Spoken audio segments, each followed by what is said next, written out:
L'avenir des compagnies aériennes européennes est-il menacé? La réponse est oui, si l'on en croit les patrons d'Air France-KLM et de la Lufthansa qui s'expriment d'une même voix dans un entretien croisé dans la presse française et allemande. Les Échos d'un côté, Frankfurter Allgemeine Zeitung de l'autre. Grégory Fontana nous a rejoint pour en parler. Bonsoir Grégory. Bonsoir. Disons-le clairement, prise de parole très rare à ce niveau, sans concession vis-à-vis de l'Union européenne, accusée de ne pas suffisamment soutenir ce secteur vital. Oui, alors vous allez le voir, à gauche, Carsten Spohr, c'est le PDG de Lufthansa, et à droite, Ben Smith, le PDG d'Air France-KLM. Il faut savoir que ce sont les deux frères ennemis de l'aviation européenne, et pourtant, vous l'avez dit, ils choisissent de parler ensemble d'une même voix à la presse.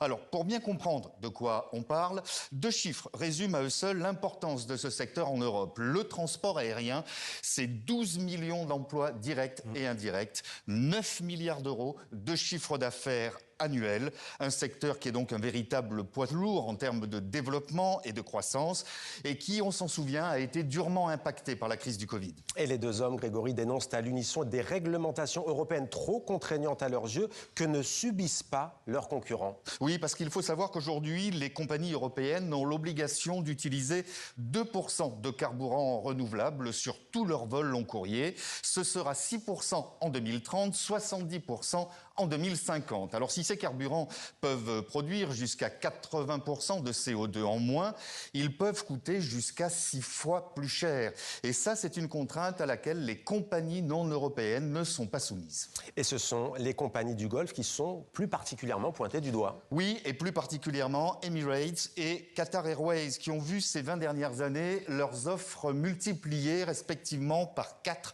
et par 10.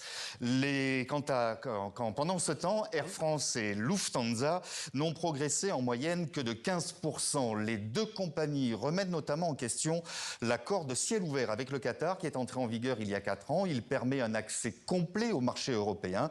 Un accord entaché par des allégations de corruption révélées notamment par la presse belge et pour lequel le parquet européen a ouvert une enquête. Et à ce titre, Ben Smith parle d'un véritable scandale. Autre nuage dans le ciel des deux compagnies, et pas seulement celle-ci, Grégory, c'est lié cette fois à la guerre en Ukraine. Oui, parce que toutes les compagnies aériennes européennes ont l'interdiction de survoler la Russie, ce qui rallonge les trajets vers l'Asie et donc augmente les coûts. Ce qui n'est pas le cas des compagnies chinoises, et les deux dirigeants demandent à l'Union européenne de suivre l'exemple américain qui s'apprête à ne plus accueillir d'avions chinois à l'arrivée ou bien en partance qui survoleraient le territoire russe.